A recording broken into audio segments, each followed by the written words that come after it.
Hey everybody, welcome back to the Daily Six. Today's going to be a hard one as we look at ourselves and what is God doing, what are we doing in the hardening of our hearts. Prepare yourself, get broken before the Lord, get the scriptures open. Let's go to Exodus chapter 9. We'll start there.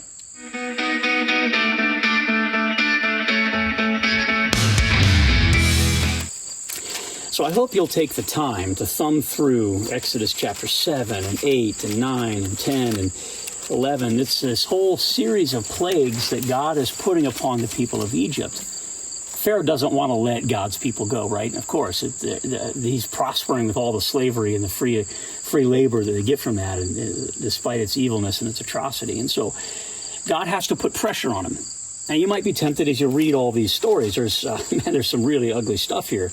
A plague of blood where the water turns to blood. A plague of frogs where there's an infestation. A plague of gnats everywhere. A plague of flies. I mean, all this really awful stuff. In chapter 9 even turns into a plague of boils on them, on their bodies. And you might be tempted to think, man, God's being a little mean, a little harsh here.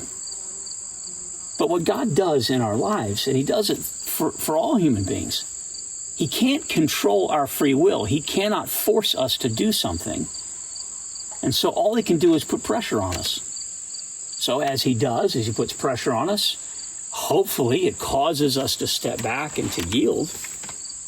Happened with Pharaoh. We read it yesterday that he started, some of these plagues are starting to get under his skin. So he would go back to Moses and say, hey, pray that the Lord would bring relief. And you remember we read yesterday that when relief did come, he hardened his heart again.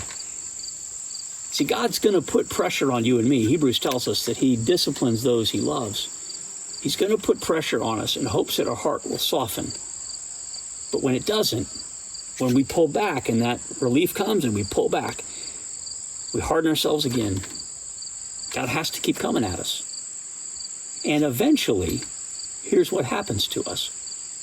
Eventually, it's no longer we who are hardening our hearts of our own accord. We've gotten so conditioned to resisting the pressure of God that it can now be said that it is God, his very identity, his very presence in us is hardening us. Look at Exodus chapter 9, verse 13. The Lord said to Moses, get up and early in the morning and go confront Pharaoh. Say to him, this is what the Lord, the God of the Hebrews, says. Let my people go so they may worship me. Or this time I'll send the full force of my plagues against you and against your officials, your people, so that you may know there's no one like me in all the earth. For by now I could have stretched out my hand and struck you and your people with a plague that would have wiped you off the earth. Do you see this and understand this, friends, that God could have gotten Pharaoh to do what he wanted to do by just killing everybody in Egypt, and the people of Israel would have been free. God never overrides our free will. He always puts pressure on us. And he's saying to Pharaoh, I could have wiped you out, but you kept hardening your heart.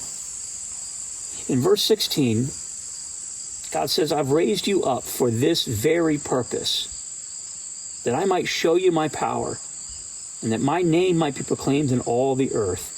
And yet you still set yourself against my people, and you will not let them go. And this is how God said to Moses early on, I'm going to harden Pharaoh's heart. Over and over again, Pharaoh hardened his heart. But then in chapter 10, verse 1, the Lord said to Moses, go to Pharaoh, for I have hardened his heart. You see, when you and I keep resisting God, we keep resisting the pressure God puts on our lives, we're actually resisting God's identity, his glory. And so by that very nature, the thing that makes God God, we are now opposed to. And that is how it is said that God is hardening our hearts, because we've turned ourselves against the Lord. But he's going to keep coming and keep pressing. And so in so doing, because we've set ourselves against God, that hardness begins to set in, a hardness that we could say is in fact from the Lord. And God knows this from the beginning of time. He knows the choices we're going to make. So he said of Pharaoh, I chose you. I raised you up for this very purpose. that I might display my power in you. And in Romans, the New Testament, chapter 9, verse 18, the Apostle Paul, quoting this verse, he says, therefore God has mercy on whom he wants to have mercy. He hardens whom he wants to harden. And you could read that and say, man, does God really want to harden my heart? Because Paul even says, verse 19, one of you might say, well, then why does God still blame us? Who can resist his will? Friends, by the time we get to the point where God is now putting so much pressure on us that he is the one hardening our hearts, by that point we have resisted his will over and over and over again. As I know this is a bit of a heavy teaching today, and I wonder if you could give God 6 more minutes, and could you soften your heart before the Lord?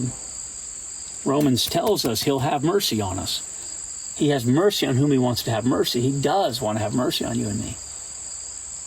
But we have to understand that God is going to put the pressure on us to yield to his will until we won't. And so the 6 minutes I'd like to ask you to give to the Lord. I know it's heavy today, I know. Give God 6 minutes and contemplate, ask him, pray, God, what am I resisting in you? What in my life where in my life am I resisting you? Ask the Lord to show you.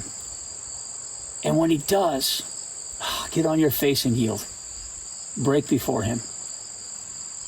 Give God 6 more minutes. Let's come back tomorrow. Let's see how God wraps this whole thing up in the lives of the people of Egypt and the people of Israel. Right here tomorrow on the Daily 6. We'll see you then.